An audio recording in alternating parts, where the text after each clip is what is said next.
शाम ढलने वाली थी। गौतम बुद्ध एक पेड़ के नीचे बैठे हुए थे। उनके सारे शिष्य एकत्रित होने लगे थे। जब सारे शिष्य एकत्रित हो गए तो गौतम बुद्ध ने संदेश देना शुरू किया। गौतम बुद्ध ने कहा कि आज मैं तुम्हें एक ऐसी व्यक्ति की कहानी सुनाता हूँ जिसके पास सब कुछ था, फिर भी वो हमेशा परेशान ही रहता था। एक बार की बात है, एक किसी नगर में एक धनवान सेठ रहता था जिसके पास लाखों की संपत्ति थी। उसके पास एक हवेली भी था, नौकर चाकर बहुत कुछ था उसके पास। फिर भी उसका मन हमेशा अशांत रहता था, उसको शांति नहीं मिलती। तो वह क्या होता है कि परेशान रहता है।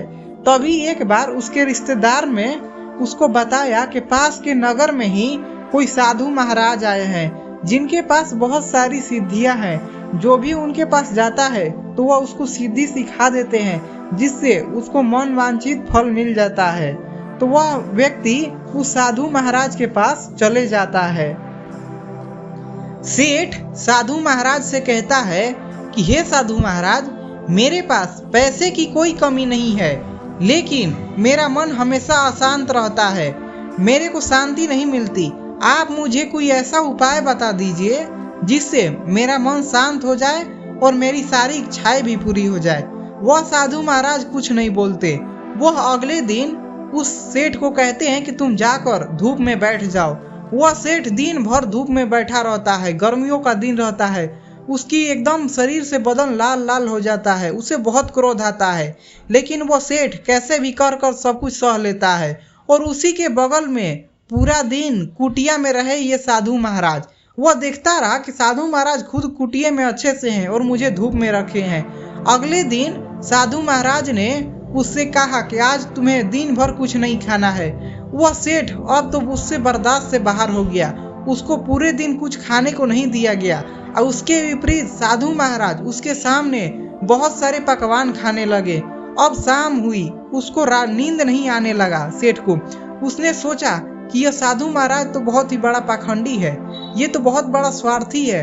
अब मैं कल सुबह ही यहाँ से चला जाऊंगा। जब अगली सुबह वह सेठ जाने लगा, तभी उसके पास वो साधु महाराज आ जाते हैं और पूछते हैं क्या हुआ। तब वो सेठ कहता है कि मैं आपके पास बहुत आशा के साथ आया था, लेकिन मुझे यहाँ कुछ नहीं मिला, इसलिए मैं जा रहा हूँ। उल्टा मुझे यहाँ बहुत दर्द सहना पड़ा। तब साधु महाराज कहते हैं कि मैंने तुम्हें इतना कुछ दिया, फिर भी तुमने कुछ नहीं लिया। अब सेठ को कुछ नहीं समझ में आता है। वह कहता है कि आपने मुझे क्या दिया। तब साधु महाराज कहते हैं कि जब मैंने तुम्हें पहले दिन धूप में रखा और खुद छाया में रहा, तो मैंने तुम्हें समझाया कि मेरी छाया तुम्हारे किसी काम की नहीं है।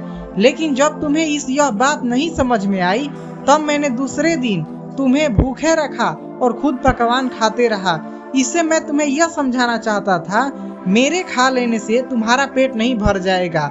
मतलब इतना सा है कि मैंने मेहनत किया है, अगर मैंने साधना से कोई सिद्धि प्राप्त की है तो वह तुम्हारे किसी काम की नहीं आ सकती, वह तुम्हें साधना से ही मिलेगी।